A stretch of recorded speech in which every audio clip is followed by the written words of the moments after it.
Alam barrister রুমিন ফারহানা স্বরাষ্ট্র উপদেষ্টা বলেছেন যতদিন পর্যন্ত শয়তান নির্মূল না হয় ততদিন পর্যন্ত অপারেশন ডেভিল হান্ট চলবে।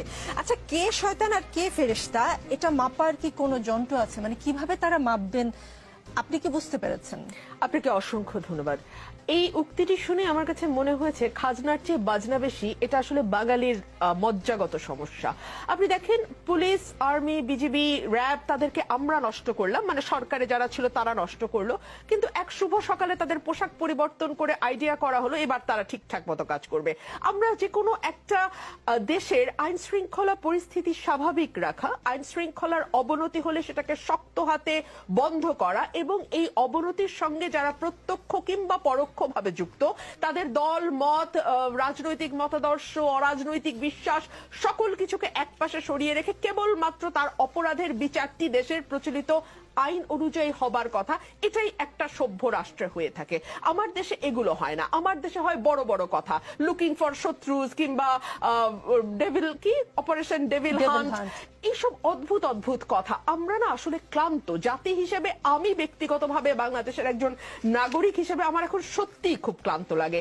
দেখুন নিকোল, গাজীপুরে যে ঘটনাটা ঘটেছে সেই ঘটনায় কারা ঘটালো, কারা মদদ দিল, কারা সেটাতে উস্কে দিল এবং কেন মাঠে পুলিশ এবং সেনাবাহিনী মোতায়েন থাকা সত্ত্বেও এই ধরনের ঘটনা ঘটতে পারলো, সেটা স্বরাষ্ট্র উপদেষ্টার বের করার কথা, তাই নয় কি? কিংবা ধরুন 32 নম্বরে 2 দিন যাবত একটি বাড়ি ভাঙা হলো, মাটির সঙ্গে মিশিয়ে দেয়া হলো, আগুন দেয়া হলো এবং মানে এক ধরনের উৎসব মুখর পরিবেশে পুরো ঘটনাটি ঘটলো এবং তারপরে আমরা দেখলাম সরকার নিন্দা জানাচ্ছে। সরকার যদি শক্ত স্ট্যান্ড নিয়ে বলতো আমরা এটা সমর্থন করছি, কারণ জার্মানিতে নাজিদেরকে একেবারে মাটির সঙ্গে মিশিয়ে দেওয়া হয়েছিল, তাদের কোনো অস্তিত্ব রাখা হয়নি, ঠিক একইভাবে আমরা বাংলাদেশেও শেখের কোনো অস্তিত্ব রাখবো না, এটা যদি তারা বোল্ডলি ঘোষণা দিয়ে করতো তাহলে মানুষ আশ্বস্ত হতো এই ভেবে যে ও আচ্ছা, সরকারের অন্তত নিয়ন্ত্রণ আছে, সরকার জানে ঘটনাটি ঘটছে এবং সরকার এটিকে ঘটতে দিচ্ছে বিকজ সরকার এটিকে সমর্থন করে।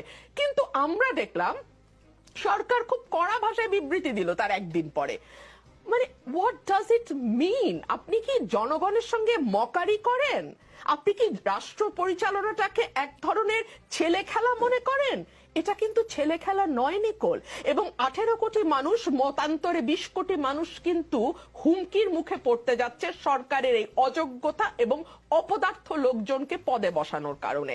আমরা অনেকেই অনেক আশা নিয়ে এই সরকার গঠন করা হয়েছিল এবং সেই সময়ে বড় বড় সকল রাজনৈতিক দল বলেছিল যে এই সরকার আমাদের সরকার, এই সরকার কোনোভাবে ব্যর্থ হতে দেওয়া যাবে না। আমরা তো দেখছি সরকার ব্যর্থ হওয়ার জন্য মরিয়া হয়ে গেছে। সরকার যদি জনজীবনের ন্যূনতম স্বস্তিটুকু আনতে পারতো। মানে এখন কি হয়েছে বাংলাদেশে, আমরা সন্ধ্যার পরে বহু বহু বহু বছর পর আবারও বেরোতে এখন ভয় পাই।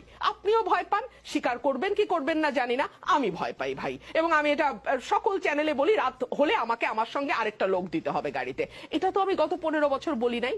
সো পরিস্থিতিটাকে আপনারা সেই জায়গায় নিয়ে গেছেন এবং আমি যখন সাধারণ মানুষ, সেই মানুষগুলো বিশ্বাস করেন কোন রং লেবাজের মানুষ না, একেবারে আম জনতা। আপনার প্রোগ্রামের যে হেডলাইন, সেই হেডলাইনের মানুষজনের সঙ্গে আমি যখন কথা বলি তারা আমাকে গলা নিচু করে একটা কথা বলে, ভাই তাড়াতাড়ি নির্বাচনের ব্যবস্থা করেন, তাড়াতাড়ি একটা নির্বাচনের ব্যবস্থা করেন। কোন দিকে যাচ্ছে বাংলাদেশ? কোন দিকে যাচ্ছে বাংলাদেশ? এইটা কি এই 22 জন উপদেষ্টার জবাব দেওয়ার কথা নয়? ব্যারিস্টার রুমিন ফারহানা, জনগণটা যে কে সেটা নিয়ে আসলে আমরা সাংবাদিকরা কনফিউজ। এক পক্ষ বলে জনগণ সংস্কার চায়, আরেক পক্ষ মানে আপনারা বলেন যে নির্বাচন চায়। আসলে এই জনগণকে